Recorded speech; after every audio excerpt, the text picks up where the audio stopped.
Hey guys, today we are going to be doing some sawmilling. This is our setup. It's pretty simple. It is a Frontier Sawmill OS23. I think it's a 7-horse motor on it. I did order the track extension so we could cut a little bit longer stuff. We're not doing anything fancy today, so we don't have to be too overly precise. We're just cutting some fence rails to redo our front fence. I am getting ready to change the saw blade on it. I just wanted to get done getting this down to basically a cant. So let's square it up for the most part on all 4 sides. It does have a little bit of wane left. We should get rid of that in the first few cuts, but they're fence rails, so it doesn't have to be too embedded or clear or whatever you want to grade it at. I am getting ready to change a blade in it, like I said, so that's why the cover is open. You can kind of take a look at our setup here. It's pretty simple, nothing too overly crazy. It does have brushes on both of the rollers to try and keep the sawdust down. I do run quite a bit of water on the lubrication system.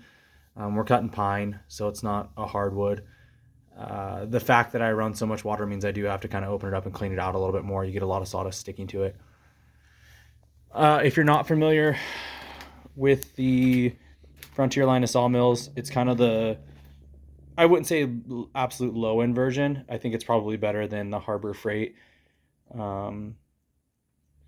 but it is definitely cheaper than like a Wood Miser or something a little bit more high end. I don't use it a ton. We bought it back during COVID when lumber prices were through the roof, and I thought, hey, this will be a cheaper and easier way for us to make some lumber. Some cool features on it. It does have a sliding saw guide. This is what you use to tension your blade. I opted for the pull start instead of the electric start because we get very cold here in the winter and I didn't want to change a battery every spring or put it on a tender. It does have the powder coated saw bunks, which are these guys, versus the stainless steel caps that you'll get on maybe a more high-end sawmill. This came with it, and I don't know if that's something they just started doing. I saw a bunch of guys don't have these. It is the end caps for the saw bunks, which keeps it from building up so much sawdust in it. You get a scale, which will adjust the height on your head rig. That's the scale, so you can cut a little bit quicker than having to measure every single time. Let's see, what else did it come with? It came with the screw and saw dog for holding or log dog for holding your logs in place. It came with 2 separate lengths or 2 different lengths of stops. If you're looking at getting into this, guys, so it comes with a really short one and a really long one. I think it would probably be in your best interest to buy some aluminum box tubing in the middle. That's what I want to do, because you end up with really short ones which are barely touching the log, or really long ones that are going to get in the way when you're trying to mill. I try to use everything that I can off of every log that we use, so we save the sawdust. So these buckets over here that goes in the horse stalls and chicken coops for keeping them clean. You can see my stand over there where I have been cutting up all of the flitches that come off of our cants, and I use that for firewood. So we get the most we can out of it.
Okay guys, blade changes on these are pretty quick once you've done it a couple of times.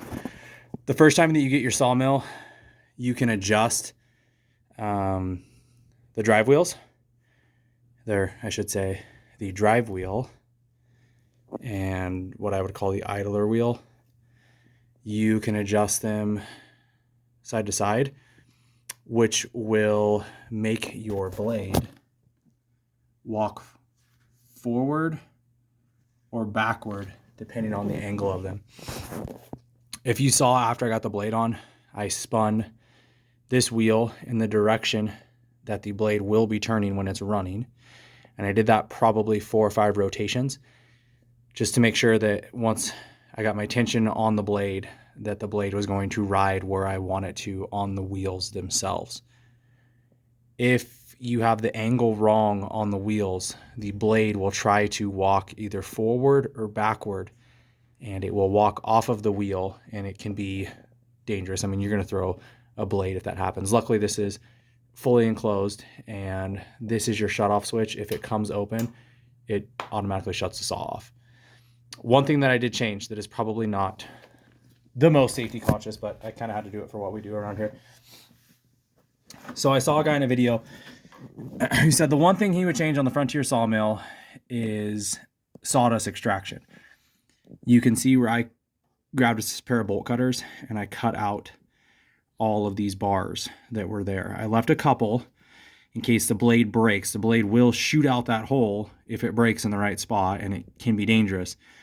Luckily, you don't stand on this side. And for me, it's just against the exterior wall of the barn, so nobody should be over there anyways. However, if you leave those in there and you run any kind of water at all, the sawdust will clog up and it will not extract sawdust out of here. It will fill up on all your rollers and it'll start wearing your belt out. So I cut those out. I also added a hook on the outside and I hang my bucket off of there, and that's how I catch my sawdust. I've seen guys do some really cool stuff where they have a trough that runs all alongside their sawmill, and it catches their sawdust the whole way, and then they just scoop it up with a shovel and throw it in a wheelbarrow or a bucket. But this works good for us right now. If we get to where we're milling more board footage, I will probably upgrade the engine to something a little bigger and probably upgrade our sawdust system. When we start cutting bigger logs, you will hear the RPM change quite a bit in the engine as it's bogging down. And if you're getting a lot of RPM change and your blade isn't sharp or it isn't tensioned properly, you can get saw snake. So as it's going through the wood and it slows down, it'll either start to dip or rise and try and take the easiest path through the log.